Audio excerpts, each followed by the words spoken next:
মানুষ যখন পাপে লিপ্ত হয়, যে কোনো পাপ করেন না কেন, তখন বরকত চলে যায়, মানুষের জীবন থেকে বরকত চলে যায়। ধরা রিজিক আপনার আছে সেটা নষ্ট হয়ে যায়। নবী সাল্লাল্লাহু আলাইহি ওয়াসাল্লাম নিষেধ করেছেন বেশি বেশি কসম করতে ব্যবসা বাণিজ্যের ক্ষেত্রে। সহিহ বুখারী মুসলিম হাদিস, আল হালিফু মানফাকাতুন লিসসালাহ, কসম করে কেনা বেচা করলে মানে পণ্য বা মাল সামান তাড়াতাড়ি বিক্রি হবে, কাস্টমার তাড়াতাড়ি লাগবে ঠিক, কিন্তু মামহাকাতুন লিল বারাকা, বরকতকে নষ্ট করে দেবে, বরকতকে নষ্ট করে দেবে। আমাদের সমাজের লোকেরা কসম না করলেও শক্ত করে বলে। আসসালামু আলাইকুম ওয়া রাহমাতুল্লাহি ওয়া বারাকাতুহু।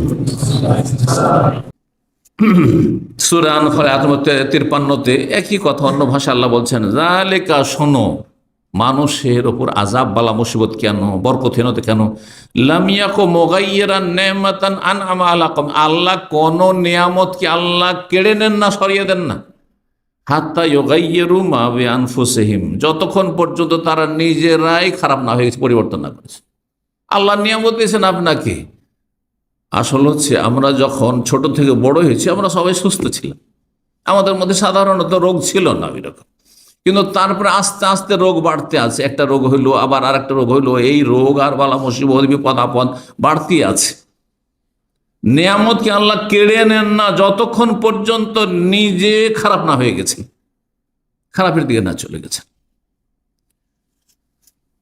ইমাম ইবনুল কাইয়িম রাহিমাহুল্লাহ এই গুনহার কুপ্রভাব সম্পর্কে সবচেয়ে বেশি বিস্তারিত আলোচনা করেছেন, সবচেয়ে বেশি আলোচনা করেছেন আমার লেখাপড়া মতে এবং জানা মতে। তিনি পাপের কুপ্রভাব সম্পর্কে 120টির বেশি ক্ষতি আলোচনা করেছেন। তিনি পাপের কুপ্রভাব, তার মধ্যে কয়েকটি এখানে আপনাদের শোনাই। তিনি বলছেন, অমিন উকুবাতিল মাআসি, গুনহার শাস্তি হচ্ছে আল্লাহর পক্ষ থেকে, আন্নাহা তামহাকু বারাকাতুল উমরি, আয়ুর বরকত শেষ করে দেবে, আয়ুর বরকত শেষ করে দেবে। যারা নেক জীবনযাপন করে আয়ুতে বরকত হয় সাধারণত, যদিও কিছু ব্যতিক্রম আছে, কিন্তু সাধারণত এটা কমন কথা বলছে। ব্যতিক্রম প্রত্যেকটি ক্ষেত্রে আছে, যে ভালো মানুষ অল্প বয়সে চলে গেল, বেশি বাঁচলো মানে খুব ভালো মানুষ, এটা নয়। কিন্তু একজন মানুষ সাধারণত এমনটা হয়, আপনি আয়ুর বরকত যদি চান, রোজির বরকত চান, তাহলে গুনাহমুক্ত হইতে হবে। গুনাহগারের শাস্তি হচ্ছে তামহাকু বারাকাতুল উমর, হ্যাঁ, মানুষের আয়ুর বরকতকে শেষ করে দেয়। অবারাকাতা রিজক, রিজিকের বরকতকে শেষ করে দেয়। অবারাকাতাল ইলমের বরকতকে শেষ করে দেয়, ইলমের বরকতকে শেষ করে দেয়। এর জন্য আমি বলছি, আমার সহপাঠী অথবা আমার সমসাময়িক বেশ কিছু বন্ধু মহল ছিল, যারা লেখাপড়াতে আমার চাইতে ভালো ছিল, আল্লাহ, লেখাপড়াতে তারা ভালো ছিল। কারণ আমরা যখন পশ্চিমবঙ্গে লেখাপড়া করি, তখন না হয় অল্প জায়গাতে নিজে টপ হওয়াটা সহজ, কিন্তু যখন বেনারসে আসলাম, তখন গোটা অল ইন্ডিয়া, পুরো ইন্ডিয়ার সাথে কম্পিটিশন। তখন সেখানে দেখলাম যে কিছু ছেলে আছে, তারা আমার চাইতে ইংলিশ বেশি জানছে, আমার চাইতে বেশি ব্রেনি, তারা আমার চাইতে বেশি মেহনতি, এক একজন এক একটাতে বেড়ে আছে।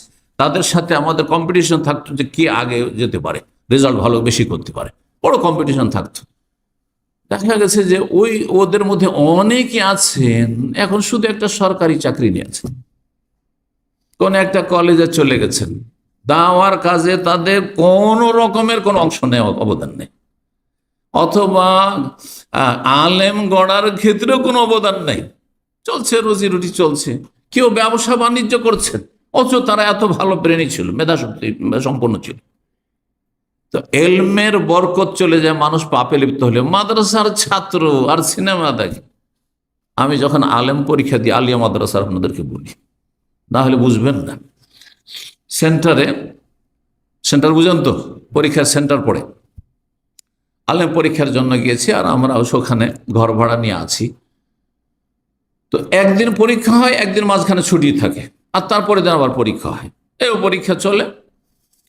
তো 1983 কথা বলছি, অনেক আগের কথা বলছি। যখন কাল, তখন আমার 20 বছর বয়স, 21 বছর বয়স।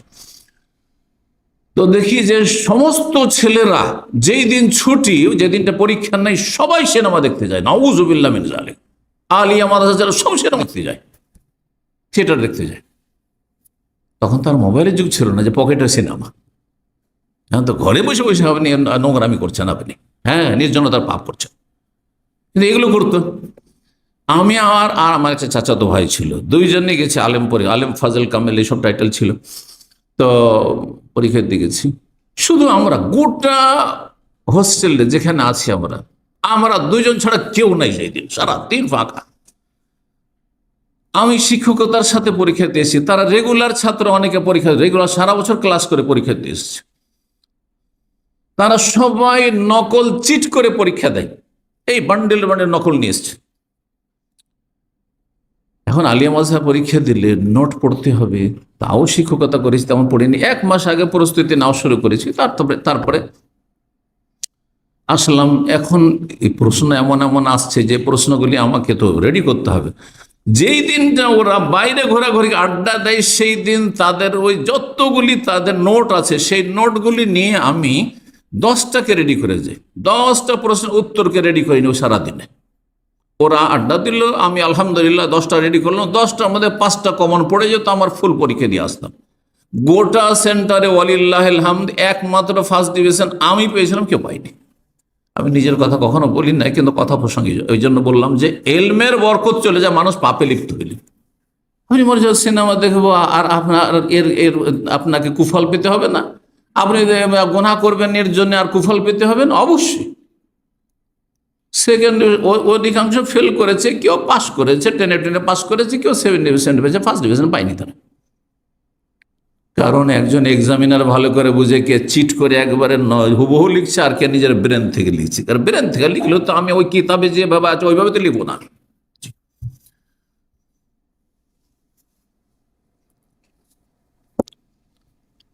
মানুষ যখন গুনাহ করে তো দিন দুনিয়ার বরকত শেষ হয়ে যায়, তার কোনো কিছুতে বরকত থাকে না।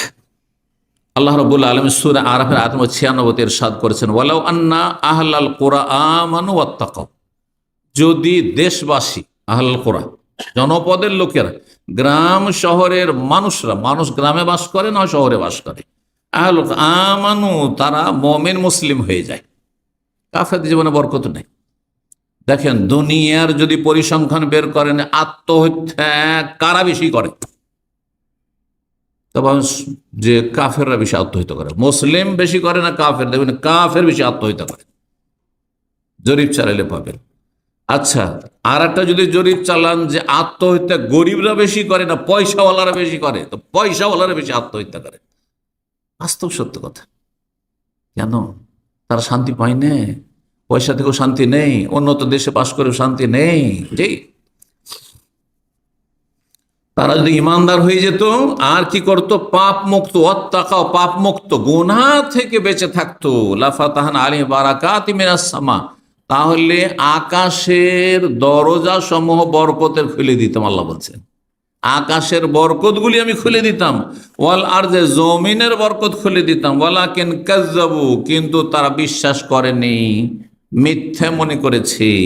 ফাআখাযনা বিমা কানু ইয়াকসিবুন, সুতরাং তাদের পাপের কারণে, কৃতকর্মের কারণে তাদেরকে পকড়াও করেছি। আল্লাহ বলছেন, আল্লাহ এভাবে মানুষকে ধরে থাকেন।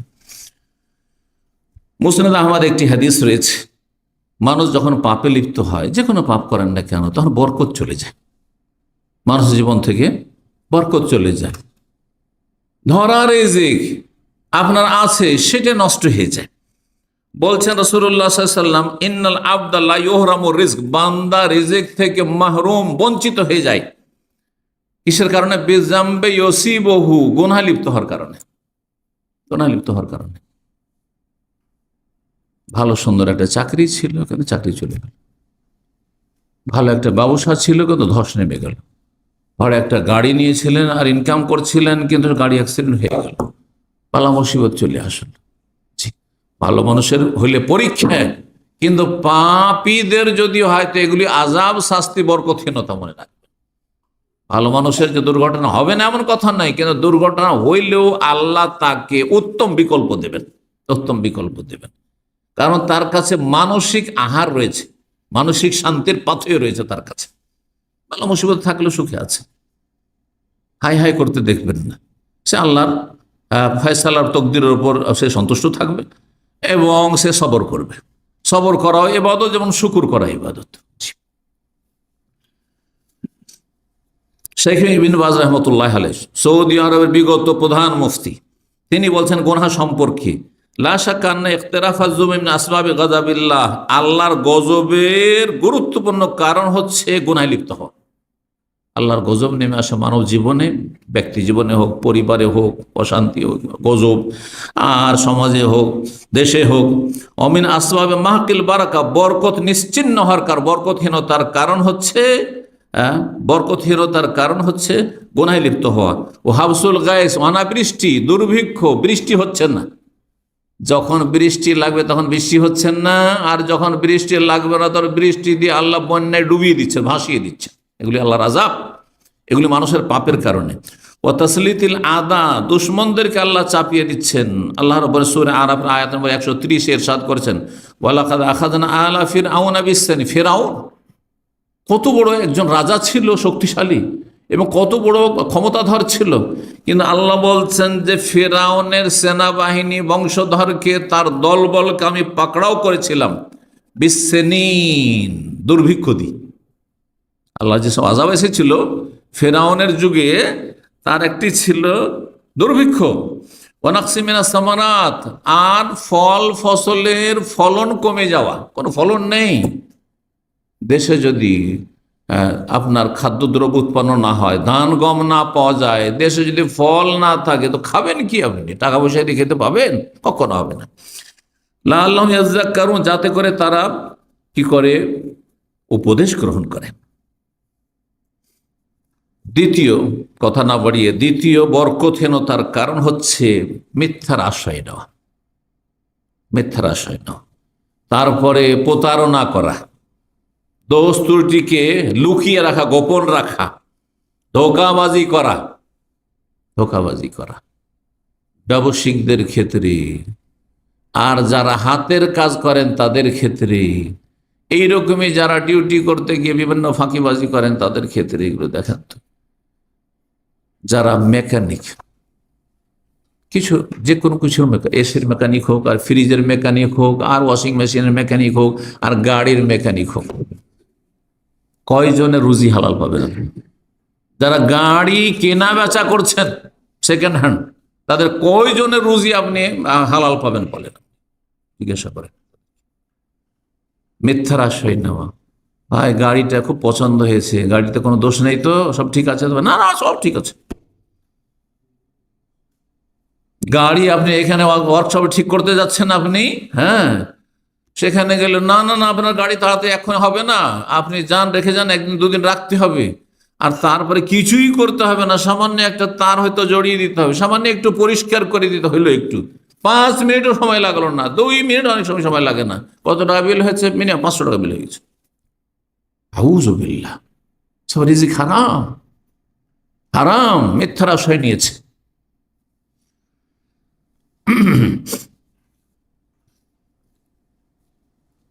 রাসূলুল্লাহ সাল্লাল্লাহু আলাইহি ওয়াসাল্লামের হাদিস সহিহ বুখারী মুসলিমের, আল বাইয়ান বিল খিয়ার,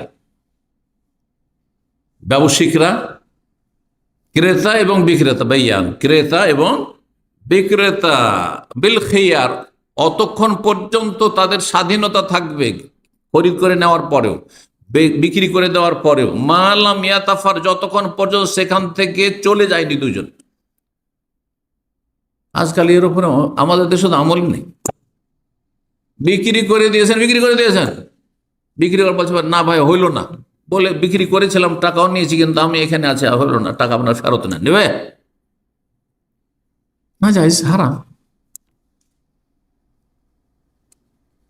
বা বিক্রি করার পরে খরিদ্দার বলছে যে না না না ভাই আমার নেওয়া হইল না, নেন, হয়ে গেছে, কিছুক্ষণ হয়ে গেছে, 10 মিনিট হয়ে গেছে, কিন্তু ওখানেই আছে, ওই মজলিসে আছে, ফিরিয়ে নেবে? না না, ফেরত নেই, হবে না। মাল্লাম ইয়াতাফাররাক, কিন্তু চলে যাওয়ার পরে যদি কোনো দোষ ত্রুটি থাকে, সেটা, এখানে দোষ না থাকলেও ফিরিয়ে দিতে পারে। আজকাল ফিরিয়ে নিচ্ছে কিসে?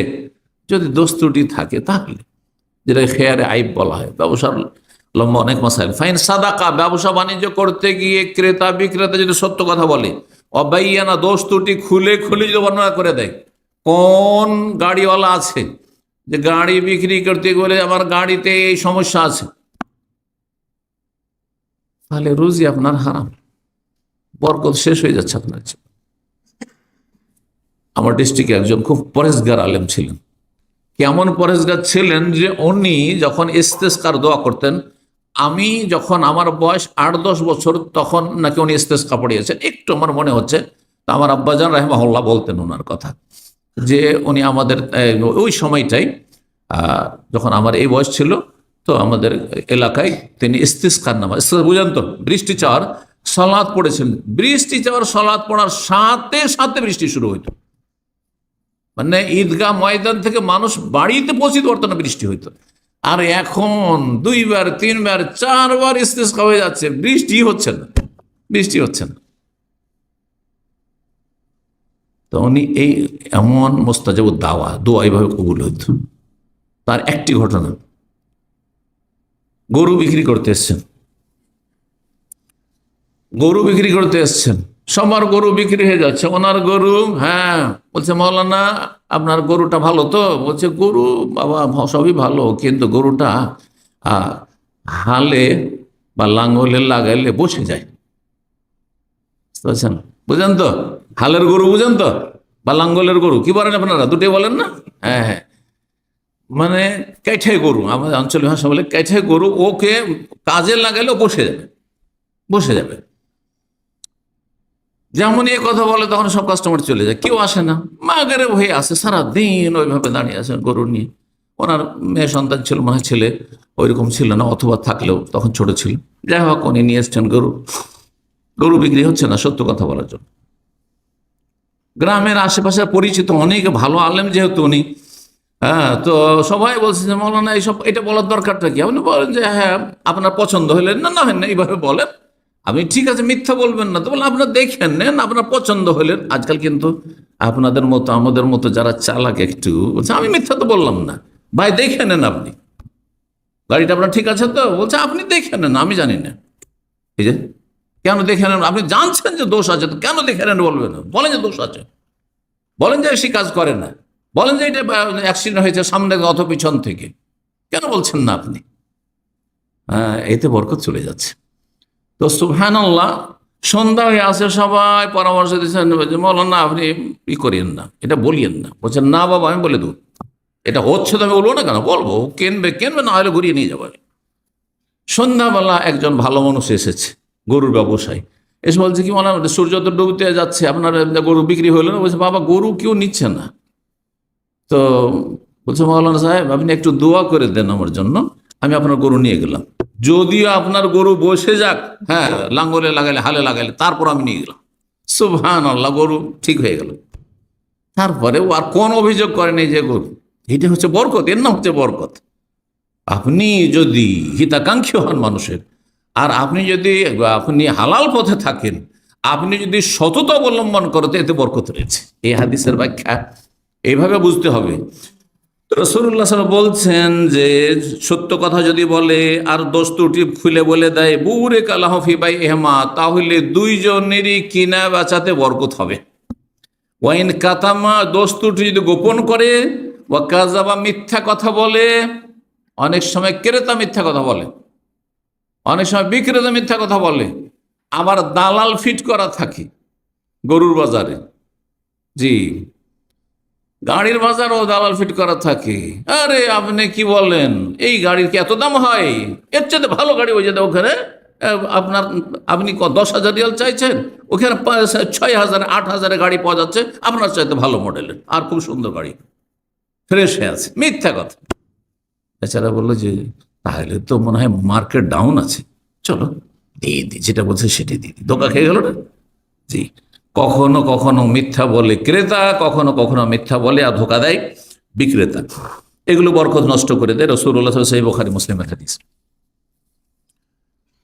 3 নম্বর কারণ বরকতহীনতার, সেটা হচ্ছে ব্যবসা বাণিজ্য করতে গিয়ে বেশি বেশি কসম করে মানুষকে বিশ্বাস করানো। আরবদের মধ্যে কসমটা খুব বেশি আছে, কথায় কথায় ওয়াল্লাহ ওয়াল্লাহ, তাই না? নাই, কথায় কথায় যদিও দেখেন আপনি কসম করেন, সত্য কসম, তারপরে বেশি কসম করা মাকরুহ, অপছন্দনীয়। কথায় এই কথায় ওয়াল্লাহ। আজকাল আমাদের দেশে আবার কিছু বক্তা হয়েছে বাংলায়, হ্যাঁ, নিজের কথাকে শক্ত করে আল্লাহর কসম করে বলছি। কি আপনি আল্লাহর কসম? নবী সাল্লাল্লাহু আলাইহি ওয়াসাল্লাম আল্লাহর কসম করে এত কসম করতে বলেছেন? কথায় কথায় কসম আর চ্যালেঞ্জ ছুঁড়ে দেওয়া না, এগুলোর কোনো প্রয়োজন নেই। জি, মাঝে মধ্যে কসম করেন আপনি আপনার সত্যতাকে আপনি অকাট্য করার জন্য বা প্রকট করার জন্য, কিন্তু কাসরাতুল হালিফ, বেশি বেশি কসম করা যদিও সত্য হয় তবু অপছন্দনীয়।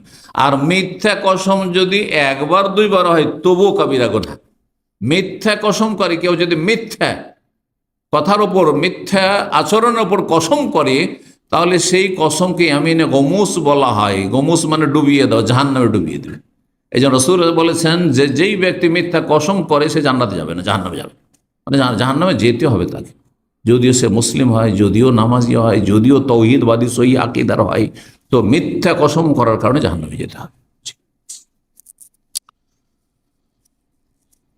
নবী সাল্লাল্লাহু আলাইহি ওয়াসাল্লাম নিষেধ করেছেন বেশি বেশি কসম করতে ব্যবসা বাণিজ্যের ক্ষেত্রে। সহিহ বুখারী মুসলিম হাদিস, আল হালিফু মানফাকাতুন লিসসালাহ, কসম করে কেনা বেচা করলে মানে পণ্য বা মাল সামান তাড়াতাড়ি বিক্রি হবে, কাস্টমার তাড়াতাড়ি লাগবে ঠিক, কিন্তু মামহাকাতুন লিল বারাকা, বরকতকে নষ্ট করে দেবে, বরকতকে নষ্ট করে দেবে।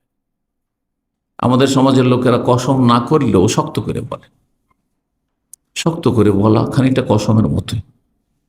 আপনি এত শক্ত করে বলছেন, হয়তো তাতে সততার অভাব রয়েছে। হ্যাঁ, যতটা আছে তার চেয়ে বেশি আপনি অতিরঞ্জন করে বলছেন, বাড়িয়ে বলছেন, এগুলিতে বরকত নষ্ট হয়ে যাবে। রাসূলুল্লাহ সাল্লাল্লাহু আলাইহি ওয়াসাল্লাম আরেকটি হাদিস সহিহ মুসলিমের, ইয়াকুম কাসরাতুল হালিফিল বাই, ব্যবসা বাণিজ্য তোমরা বেশি বেশি কসম করবে না, সাবধান। ফাইন্নাহু ইউনাফিকু, ওতে তোমার পণ্য তো বেশি সেল হবে, কিন্তু সুম্মা ইয়ামহাকু, বরকত নষ্ট করে দেবে, বরকত নিশ্চিহ্ন করে দেবে, নষ্ট করে দেবে। কোন একজন তাবেঈ একজন ব্যবসায়ীকে বলছেন, ইয়া আব্দুল্লাহ, আল্লাহ ইত্তাকিল্লাহ, আল্লাহকে ভয় করো, ওয়ালা তুকসিরিল হালিফ, বেশি বেশি কসম করবে না, ফাইন্নাহু লা ইয়াজিদুকা ফি রিজকিকা ইন হালাফতা, কসম করলে যে তোমার রিজিক বেড়ে যাবে এমনটা কথা নাই, রিজিকের ফয়সালা আল্লাহ করেই রেখেছেন। ওয়ালা ইয়ানকুসু মিন রিজকিকা ইন লাম, তাহলে কসম না করলে তোমার রিজিক কমে যাবে এমনটাও নাই, সুতরাং তুমি এভাবে কসম করবে না। এটি একটি কারণ।